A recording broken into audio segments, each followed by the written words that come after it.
welcome you today to our session, Mastering the U.S. DOE Requirements on Test Security. Again, this is Rochelle Gruber speaking, and I'm so glad you could take time out of your very busy day to join us. We promise you this is going to be well worth the time you'll spend today. Next slide, please. So I would like to start out with our objective for this session today. Our goal in offering this webinar is really to help you with the peer review process, specifically Critical Element 2.5 of the Directive. We're going to be breaking down 2.5 into the 4 requirements, expand on what's considered acceptable evidence, and offer you resources to help you compile or create that. You are going to see a sample list of resources early on, but don't worry about kind of frantically copying those down. Once the webinar is complete, I'll send you a recording, but I'll also include a document that will contain all of the resources we're going to be discussing today, including the hot links. So you won't need to go searching for those on your own.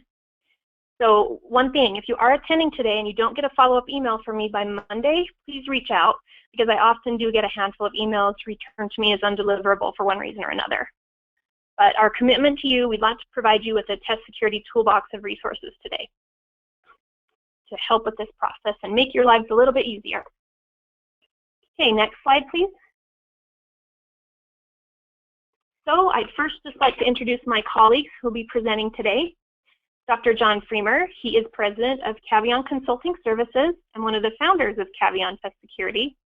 He spent all of his time for the last 12 years helping clients prevent and detect cheating on high-stakes tests, and he frequently works with Dr. John Olson on Caveon projects involving states. Next, Dr. John F. Olson is president of the consulting business he founded a decade ago called Olson Educational Measurement and Assessment Services. He provides technical assistance and support to states, school districts, the U.S. Department of Education, CCSSO, and others. And he has more than 30 years of experience providing consulting on a variety of measurement and statistical issues. And since 2008, Dr. Olson has been serving as a senior security consultant for Caveon. And finally, Mr. Mark Weinstein is Caveon's Chief Privacy Officer and Vice President of Investigative Services. Mark is an attorney and has more than 17 years experience as a professional investigator and broad experience conducting all aspects of test security investigations, including high-profile K-12 data assessment investigations. So with that, I will turn it over to Dr. John Olson. All right, thank you, Rochelle. Good afternoon from Boston, everybody. I'm going to jump right into this. We've got a lot of content to cover today and a limited amount of time. So what we're going to be covering in the next 50 minutes or so is the purpose of peer review, a little history, as well as an update, some important information on the Every Student Succeeds Act, which I'm sure many of you are paying a lot of attention to right now. A little bit of background information on us, and then the main focus of today's webinar is on the peer review guidance, directive, and critical element 2.5, and we'll be going over all the 4 requirements and examples of evidence in there, and then provide a summary, an opportunity for question and answering at the end, although you can always type in a question at any time too. So next slide. For those of us who have been around for a while, like me, the U.S. Department of Education has been doing peer review for a while, all through the NCLB era, and even before that, when I first got involved on the Improving America Schools Act back in the 90s. And the department wanted to start a peer review process. So for those of you who have gone through this, you know quite well what's expected there. From the department's point of view, it's all about expectations, improvement of assessment systems and state programs, and documenting and providing evidence on the quality of your systems, plus the part where when you submit your peer review documentation, the peer reviewers to be on the same page to review your state's program. So next slide. One thing that I'm sure you're all aware of, but on key dates for peer review, the ones that were listed in the guidance that came out in September, of course, have changed with the advent of ESSA coming out. So there is no January submission. I'm sure everybody's glad about that.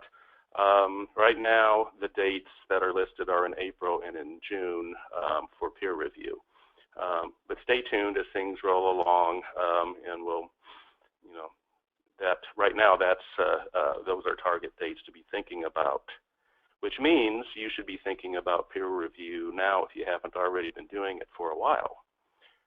Next slide, please. So the U.S. Department of Education, the acting assistant secretary, put out this statement back in September about the importance of having strong test security measures. And yes, the field has learned a lot. We all have been learning. We've been focusing on this topic now for quite a while, as we called it the perfect storm that built up in 2011, 2012, and has continued. And so most states have addressed test security. Now it's the time, of course, with peer review to be prepared and provide evidence of what you're doing to have strong measures. So I think we have a poll coming up. We do. We'll go ahead and launch that poll.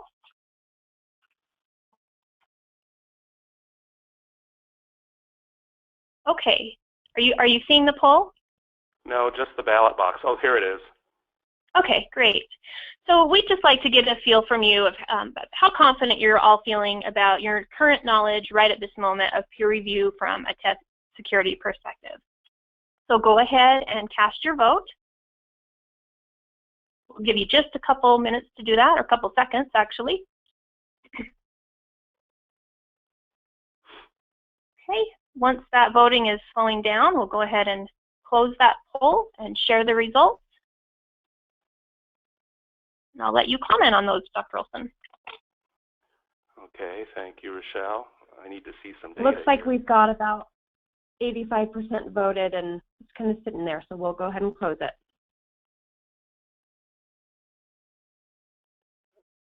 Oh, here we go. Bouncing around. All right. Almost half of the respondents said they're not very confident on understanding of test security requirements. A little less than a third somewhat confident, and 19% that are, well, actually 22% that are mostly or very confident. So what I get out of this is that at least half the people listening here could use a little more information and guidance, and that's what we're here to try to provide during this webinar.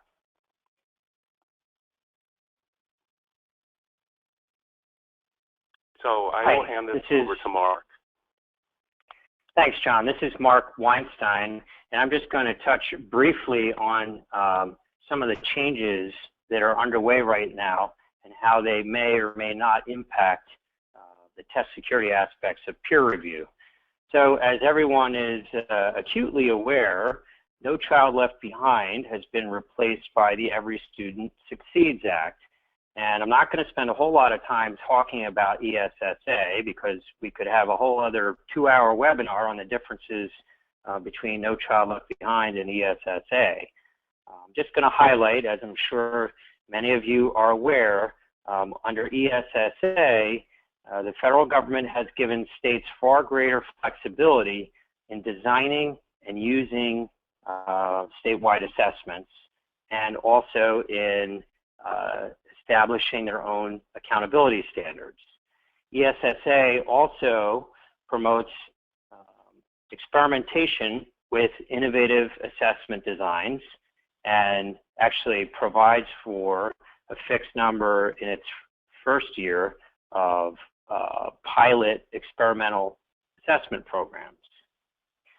So it's pretty certain that as the regulations are being put together over the next several months and ESSA really takes hold, that peer review is probably going to change in a number of ways in the future.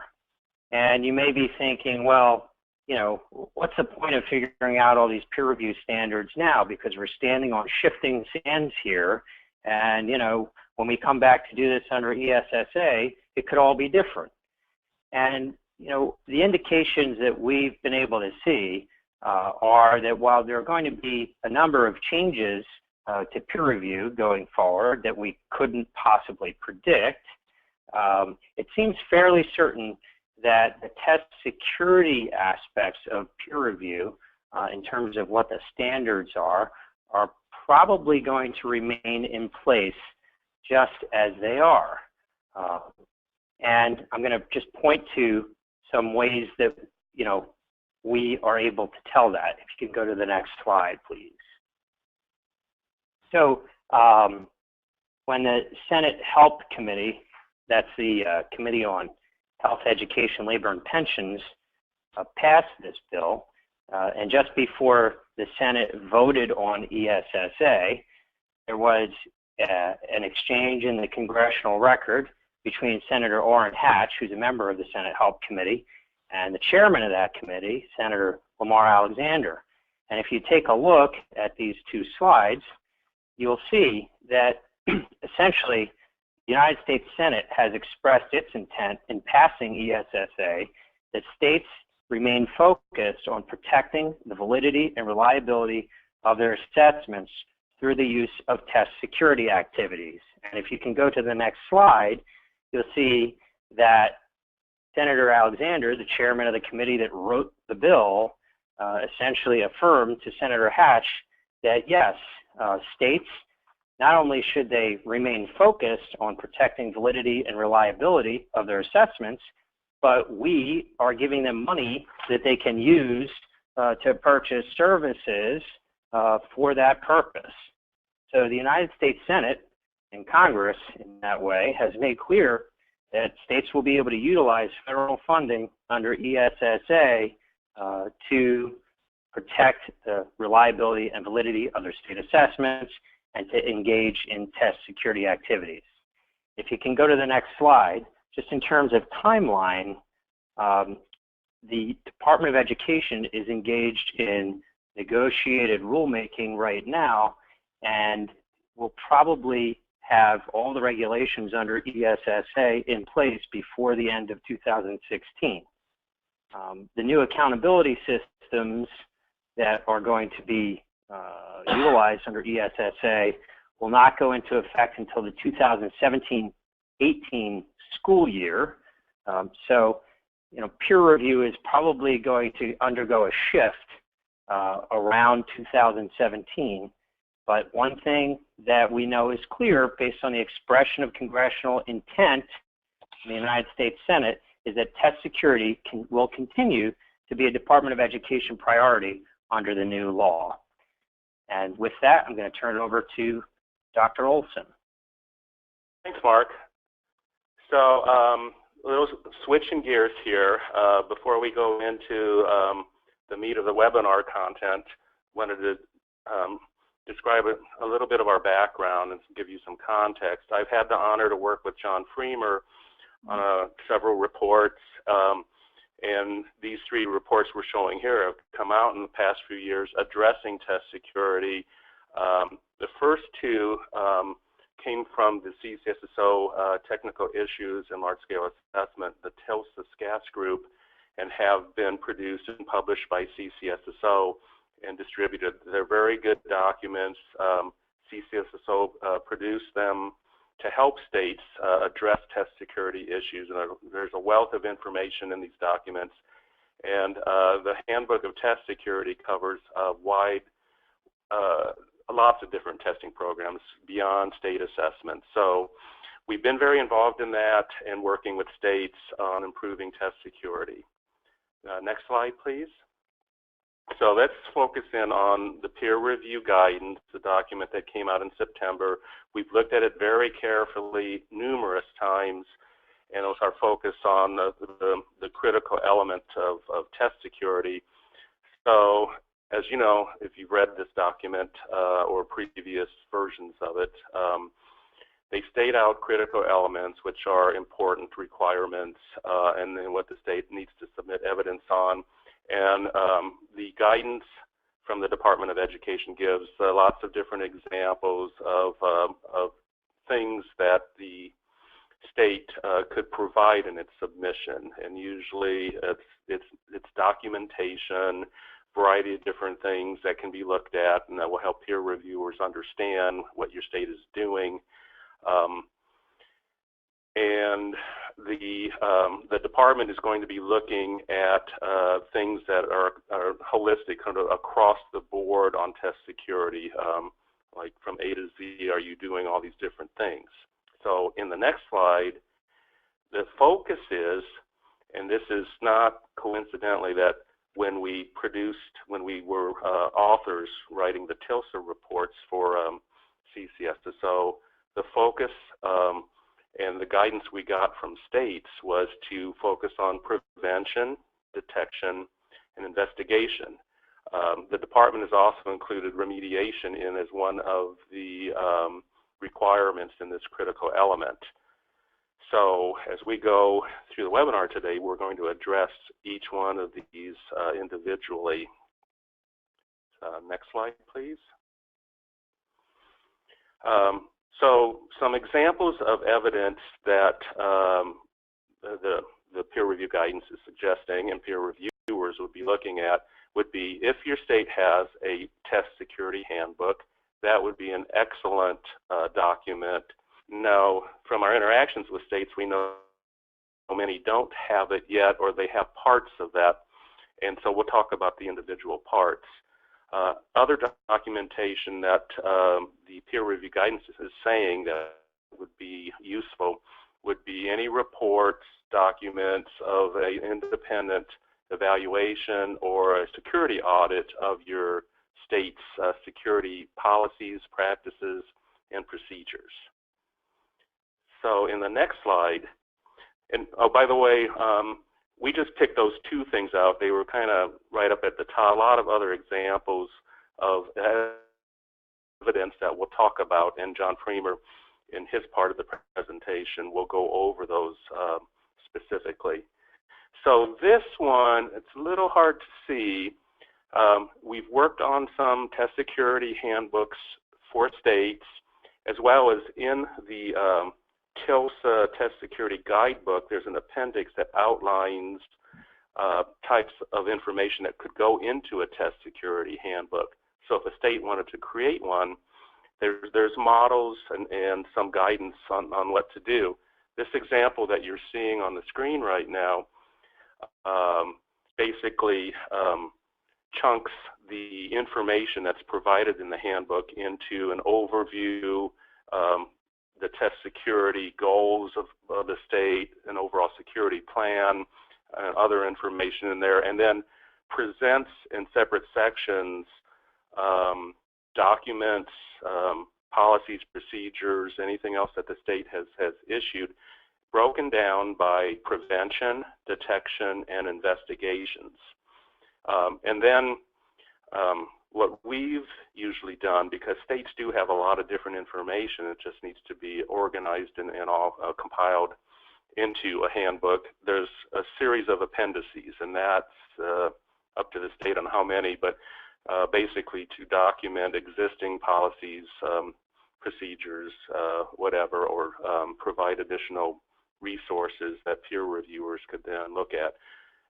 From our point of view, the Test Security Handbook is important to the state assessment director and staff because it's an internal document. Never did we think until we saw the peer review guidance come out in September that it would be an example that should be provided as part of peer review submission. So it can do double duty, certainly. All right, so John Freemer.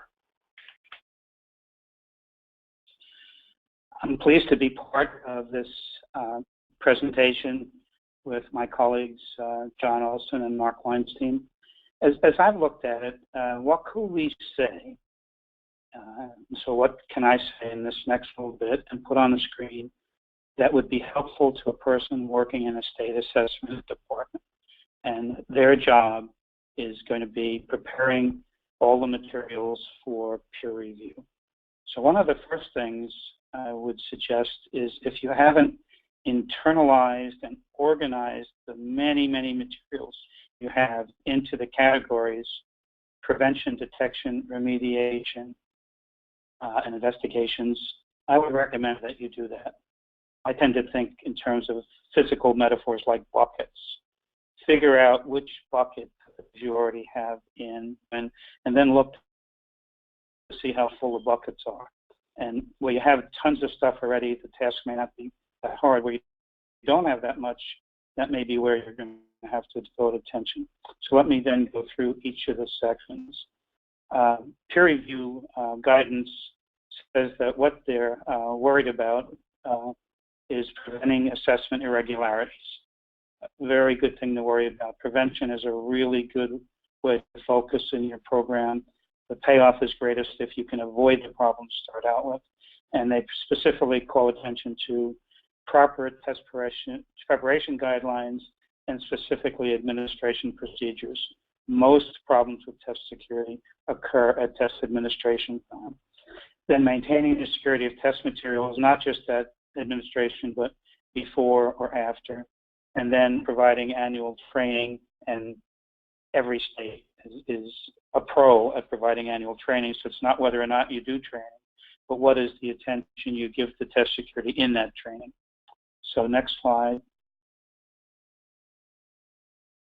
This is an example of materials. We have more that we're going to present at the end, but the number one thing that you're going to use a lot are your test administration manuals, and you have them. You have lots of them. You have them for every test in your program. You use them a lot. The schools use them a lot.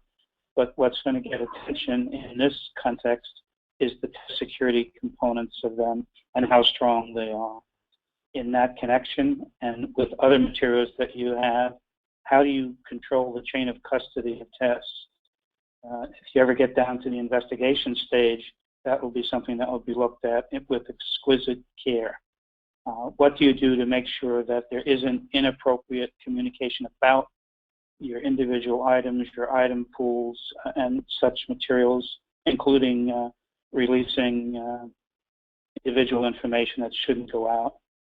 What attention have you given to accommodations? And in our discussion of resources, if you don't follow the National Center for Educational Outcomes, they produce a whole series of useful reports. What do you say about what will happen if you violate the rules? And not only should everyone know the rules, they should know what the consequences will be if not following them.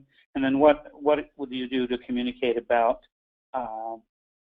security matters within the department, between the department and schools, within other agencies that might be involved? Sometimes there are Attorney General or other agencies involved, Governor's Office, legislative committees, whatever. Next slide. So kinds of things that you'll be able to draw on, and for sure would go into your prevention bucket.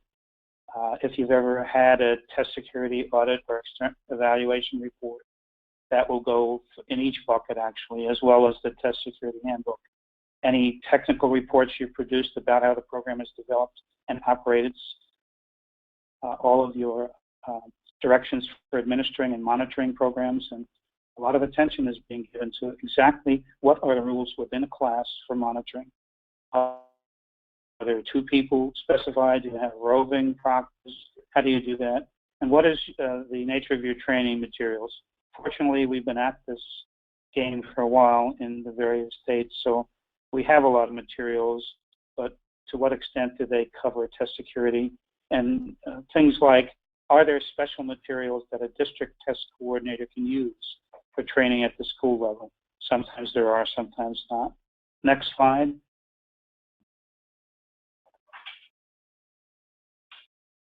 These are the first couple there we've already mentioned, the TILSA guidebook.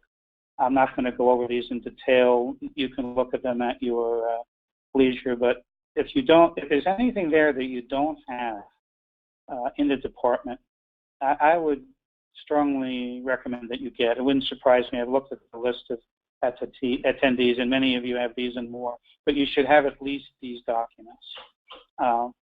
Next slide. So moving on to detection. Detection is important, but it becomes more stressful. The fact that you're trying to prevent security problems, everybody's in favor of that, and will cheer the fact that you're doing that. When you start working on detection, that flow of positive feeling may very well not be there. Anytime that you raise the possibility that there may have been inappropriate behavior, particularly by educational professional or a school or a district, it's very nervous making, and you want to be very thorough and methodical. So not just for peer review, but for program maintenance and health. Next slide. The specific examples within the guidance are, what are your procedures for reporting incidents? And every state that my colleague John Olson and I have looked at have such reporting procedures. Sometimes they're more formal than others. How do you analyze the results of testing? We're all over the map there. We're way further along than we used to be, where maybe some few states were doing erasure analysis. We're getting much more sophisticated. But that means there may be a lot that you're going to need to report on. You want to get it organized and ready for prime time so you can send it outside the department to others. And then what kind of records do you keep of previous incidents? That, again, is very variable from state to state, to very carefully organized, classified, tracked, periodic meetings to see how we're doing. Are we getting better? Are there patterns we need to worry about? To electronic or paper folders in which a new entry is made every time there's a new incident. I think for looking good in peer review, getting beyond that to something more organized and easier to work with is going to be important. Next slide. We have, these are kind of cumulative, these examples, the ones we've already mentioned, plus what do you do now as we face more and more technological challenges to try to prevent cheating aids from being used? And often the teenagers who are being tested, and even younger, middle school, may know more about technology than their teachers. And we can't let our intellectual property, our test items, get away and the validity of our results be undermined by not being on top of that. Data forensics analysis that I mentioned, monitoring, what exactly do you do? Do you look at the web and social media, respecting the privacy of people, but looking at what's public? How do you bring an incident in? Who has responsibility to first see it? How do they pass it up the line? And how do they track all the decisions that are made? And then the training materials and things like whether or not you have a tip line. Tip line is a good thing to have if you don't. So moving on. Remediation is one of the areas in the peer review guidance that isn't using sort of the only label that's around. Sometimes people talk about follow-up, sometimes talk about response. But remediation is sort of being globally defined by the peer review guidance. What do you do when you find something has happened that you conclude warrants investigation? It may not be an irregularity that is misbehavior of any kind, but it's something that has exposed items or did something with the timing, or you have some question about whether the rules were followed in a way that bears on test security. So the next slide. The specific guidance that's provided is how do you define what constitutes an incident, and how do you talk about levels of severity? And it's sort of logical stuff in some ways. The more classes and students involved, the more severe it is. Is it an item, or is it a section, or a whole item pool? So how do you do that? How do you determine what the level of severity is, and then how does that affect what you do, which is what we call a security incidents response plan. What if someone looks, how do you spell out what everybody's responsibility is and what they're supposed to do? And often people sort of know what they're supposed to do, but it isn't really written down and formalized and approved and evaluated from both a legal and a communications perspective. And I suspect that's the kind of thing that will be looked at when peer reviewers look at your contributions. And then communication strategies. If you get to the stage where you have a significant breach or example of which could either be cheating or theft or whatever, it's going to become a top priority item in all parts of state government and even out in the general public. And when you work out what your communication plan is, who needs to know? Who has a role in this process? And one of the ways to look at it, who will be offended if they're not told early on and given an opportunity to voice their perspective? And then how will you deal with the media? I've been around so long that I remember meetings of how can we get media interested in state assessment. We keep running these assessments year after year, and they never even write an article about it. Well, that's long gone. We sort of wish in some ways we could get back to that, because they're tracking what we do and not so they can write glowing stories about what a good program we have. Next slide. So all of the resources already mentioned up to now are relevant. Escalation path is what's your flow chart of what you're going to do if something rises to the level of just, you know, it's not just it was too hot in the classroom or the clock might have been 5 minutes fast, but something not right and troublesome happened. How is that going to be sent up the line and what will happen? And what are your procedures for responding, including how will the state respond when the violation is confirmed? And you don't want to be working on that when it happens. You want to be ahead of the game. So the next slide looks to me like it's a poll. Our poll launcher is on the stick. Yep, it's all launched there. So we're just wondering which of the following pieces of example evidence you currently have in place in your state. And you can select all that apply. We'll give you a couple minutes to look over those choices and cast your vote.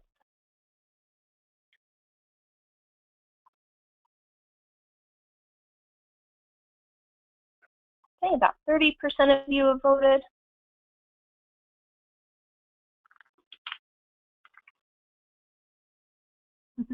People are having to think about this one. I think we have folks who are not from states too, so that's probably an issue. Yeah, true. Okay, I'm going to give you 5 more seconds. Okay, great. Looks like that's all the votes we're going to get. I'll go ahead and share those results. As I would have expected, test administration manuals is kind of a basic feature program. So the issue is how do you treat test security in it? Procedures in place for security of materials. You've got annual security training. In many cases, I know that they've been beefing that up in the various states, putting examples on which the district and school coordinators like, and so the teachers tell us exactly what you want us to do. And then more attention to violations. Not less than half have security handbooks. So that's something I think is, if you can't do it before the peer review, maybe you can't, make sure you assemble what would go in a security handbook so you have that to work with. So I think we're ready to move on, and my colleague, Mark Weinstein, picks up the task. Thanks, John.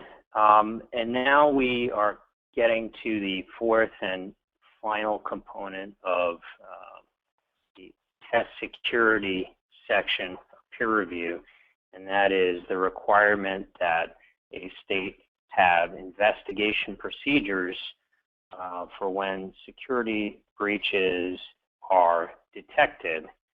And if we could move to the next slide, please.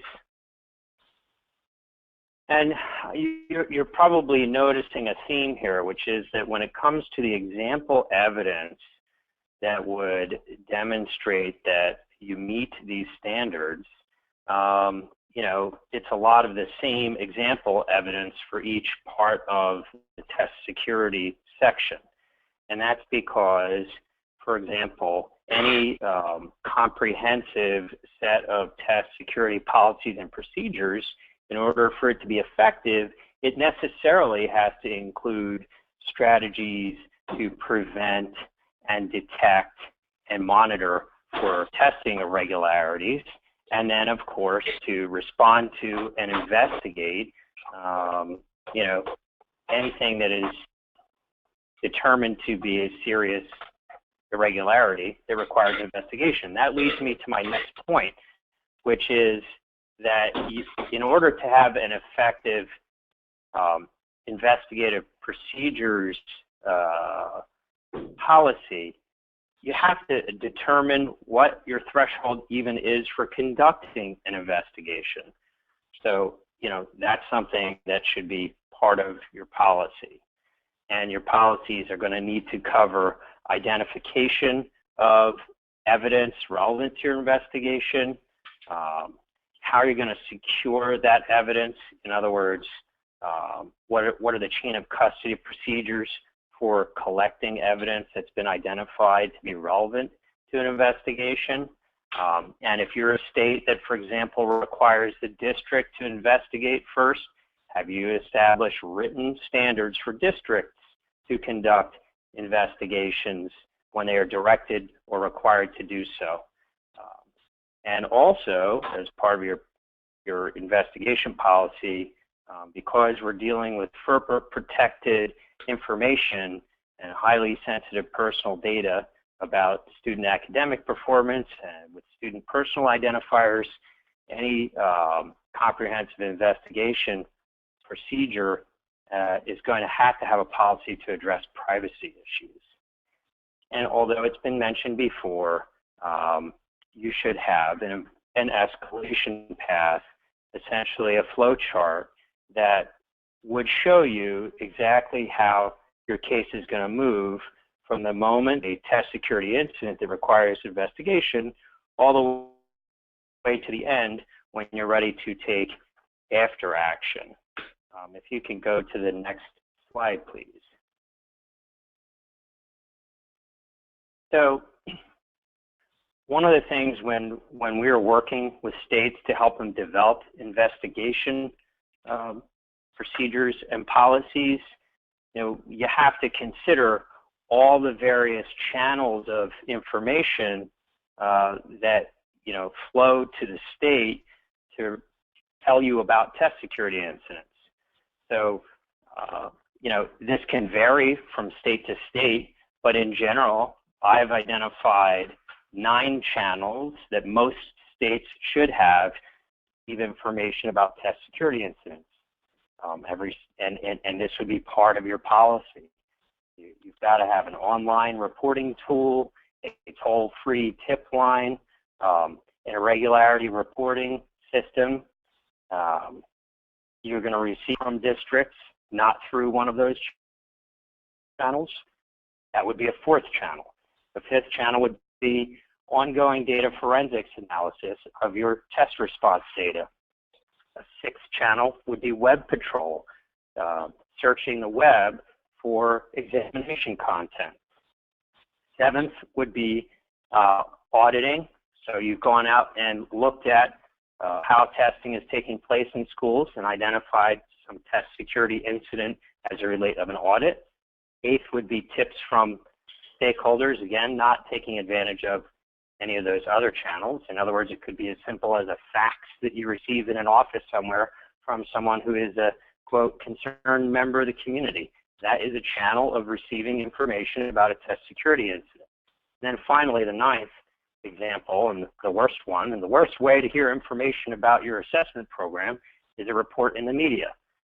But as horrible as any comprehensive investigation plan is going to have to be able to address what you do when you receive information through any one of those 9 channels. How does it move through your escalation path, how are you tracking it, and how are you going through all the steps of an investigation. And one way to help plan for that, and again, it would be evidence to demonstrate that you meet the standards of peer review, would be to conduct a risk analysis before you prepare your investigative response plan. Another way to do it would be to provide training and documentation of your training, not just to state staff, but also, for example, if you're in a state where districts have to conduct investigations, one of the things that I hear a lot when I'm traveling across the country in various states is that districts are telling their states, we don't know how to do this. If you're going to require districts to conduct investigations, you need to provide them with very clear written guidelines on how to do that.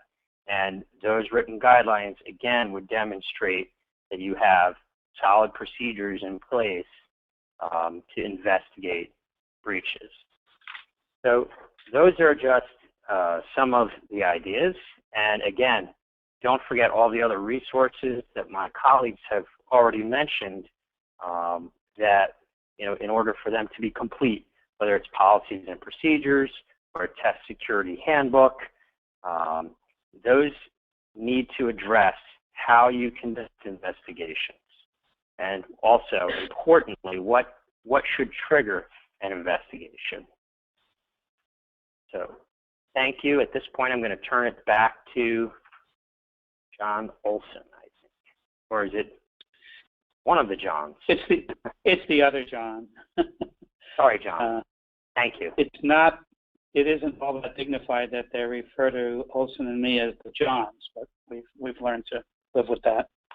So what's important in our presentation is what you thought was important, individually or by state. But we thought we might just say, if people could only carry away 4 things from the key points that we gave, what might they be? And this is our try at that. What's going to be looked at in peer review is detailed and documented policies and procedures. You might have a good policy, but if it isn't written up, if there isn't evidence that it's been reviewed and formalized, from what we can make from the way the peer review guidelines are structured, we have no inside pipeline to what actually happens then in the department, but just from what they've told us in their public statements, they're looking for documentation. Second thing, and we've mentioned this actually more than once, having your own state test security handbook is a very useful thing to have. And your staff would find that true if you take the time to bring it all together. And I would, if I were in a state and we didn't have such a thing, and we're looking at a deadline ahead a few months, at least I would bring together what we do have that would go in such a handbook. Look at the outline that's in the TILSA guidebook, or repeated as an example in this slide deck, and see all the things you have, because you're going to have a lot of things, and that's good. And then consider whether you need to do something about the areas where you don't have stuff that will go in. I say will go in. I think everybody's going to have a test security handbook eventually. It's just something that makes sense given the importance of test security. Third thing is check how you're keeping records of what the past experience has been dealing with security incidents. Some places have very formal ways of doing that. They classify every incident. At the end of each year, they see how many they have of each type. Are they going up? Are they going down? Is that something to feel good about? Their efforts are succeeding? Or new challenges like the things that have occurred with the broad use of exams within the consortia, or the technology efforts that are finding their way into the schools. They're already everywhere in adult testing, certification testing. There's a whole, I don't know what to call it. They talk about things where there's cultural diffusion of something. So the steel axe replaces the stone axe and so on. Well, the sophisticated cheating mechanisms are replacing the M&M methods or the finger to the nose or ear or head, even though those old methods still agree. And then finally, still are used. Finally, it's not just enough to train the school test coordinators or even the district coordinators. You've got to get out to test administrators and others. Consider the training and security needed even by your own staff in the department. So I think we're going now, Rochelle, to resources, I believe. Right, thanks, John. So I just wanted to share a screenshot. So I want to make sure you all believe me that I will send you a document that has these resources that we've talked about today on it, and they will be hot linked. And many of them are free. So that's, you know, I know that's something that's appealing to you as well. And so that's kind of what it'll look like. And like I said, you should have it in a day or two. Okay, next slide, please. So as this webinar is intended to demonstrate, we'd be delighted to help with any area where we can, including specific assistance with preparing your peer-reviewed documentation, carrying out a security audit. Now we've done something like 25 of them in states, preparing a security handbook, planning and implementing data forensics analyses, and investigative training and process development. Those are all parts of what Caveon does and would be happy to have the privilege of doing for you. So we're open now for pose a question in our Q&A box. The floor is yours.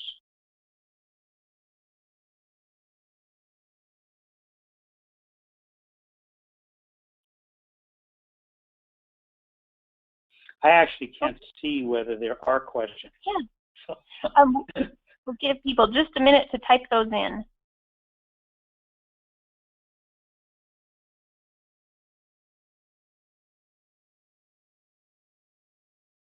Any questions from the audience?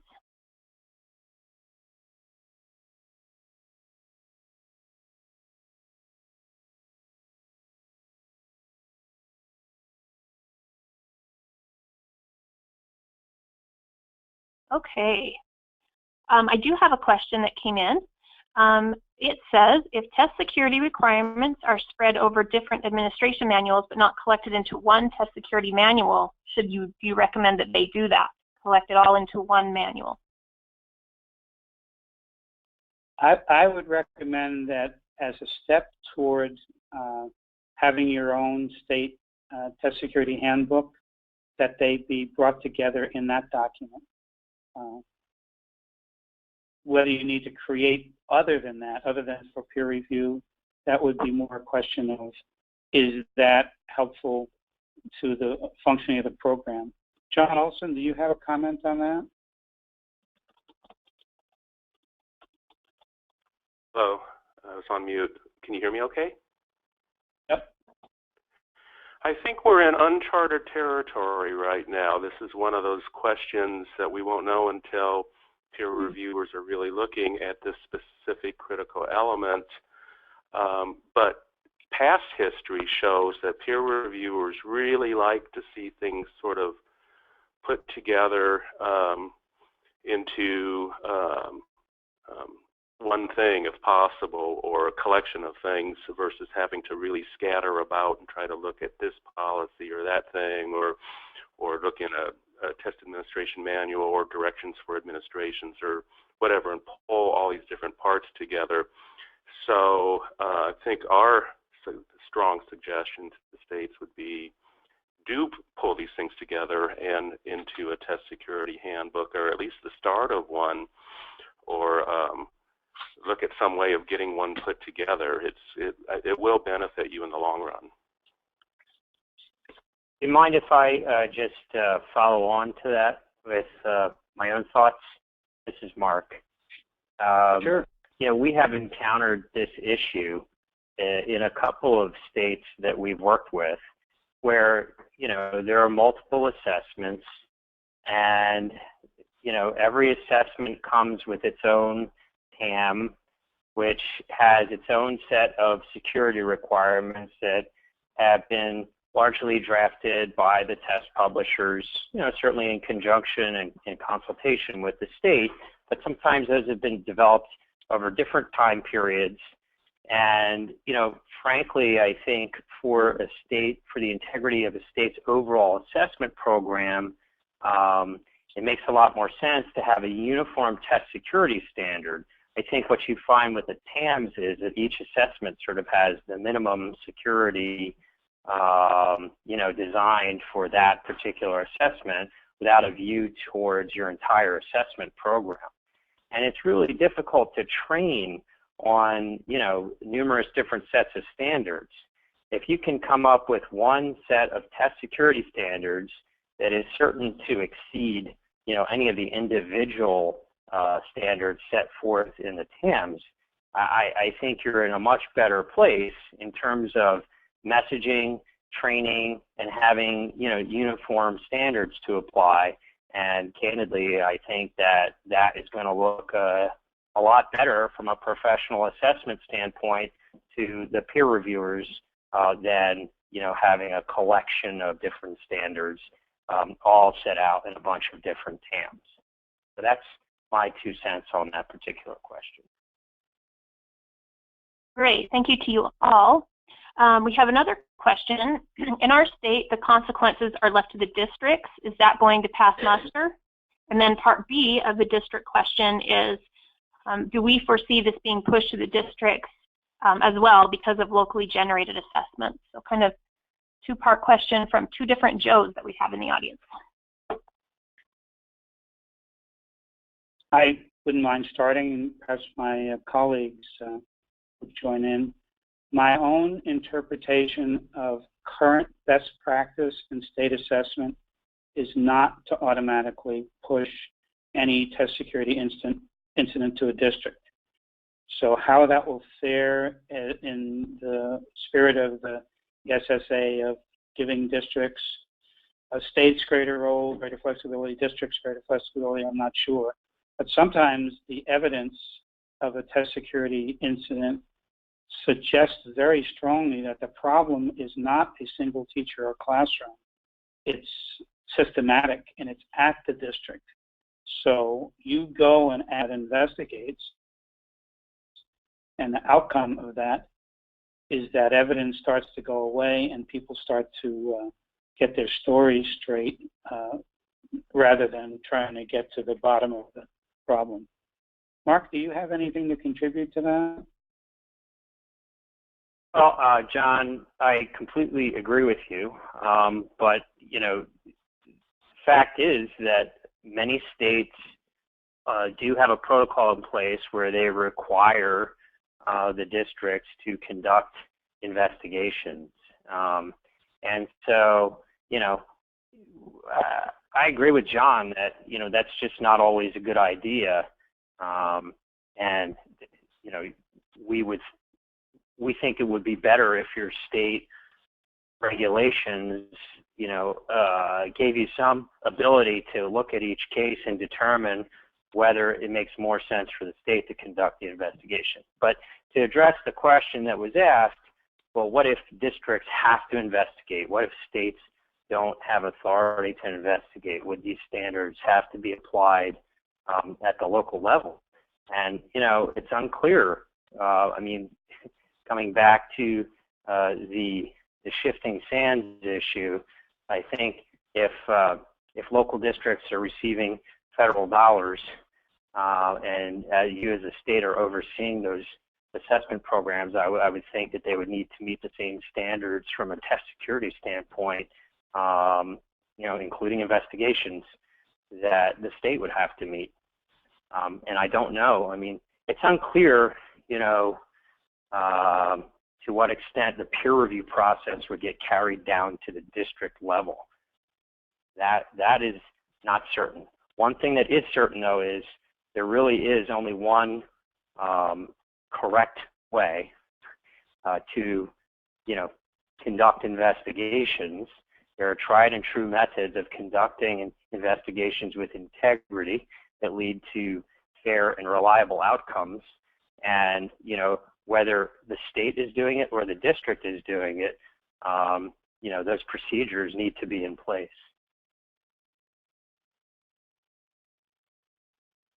Michelle, are there any other questions? We should be wrapping up soon, I think. Yeah, I think we have time for one last question. It's a quick one.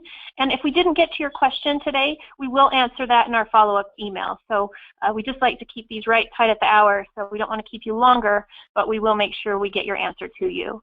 The final question for you gentlemen, are there examples of state security handbooks that people can access? Hi, this is John Olson. Maybe I'll take a stab at that one. We have worked with quite a few states, and especially in the last year or two, helping develop test security handbooks. Those belong to the state, though. I don't know, besides what we put in the appendix of the TILSA Test Security Guidebook, which is an example of content to go into a handbook, I don't know if there's any models out there right now. I would suggest that some states maybe reach out to one another if you're looking for a model of what a state did. It's possible we could bring this up at the next TILSA SCAS meeting too and see what states think about sharing some of their handbooks. I was thinking the same thing, John. States in general have been very good at sharing information with each other. And I would feel way more comfortable that if State A shared their handbook with another state, and I would not feel comfortable at all with us sharing it, because it is, as you point out, it's for the state and it's the state's property. And as far as I know from looking at state websites, I think I've only seen 1 or 2 states that actually have posted something that looks like a test security handbook on their website. It just isn't a real common thing right now, and there aren't that many of them anyway. Okay, well, if we can go to the last slide, please, we'll wrap up for today. Again, we know that you're all very busy people, and we really appreciate your time in attending today. You'll see on the screen the emails of the 3 presenters today. Feel free to reach out to them if you have any questions or concerns. And again, look for that resource document and a recording of this session from me in the next couple of days. Thanks again, everyone, and have a great day.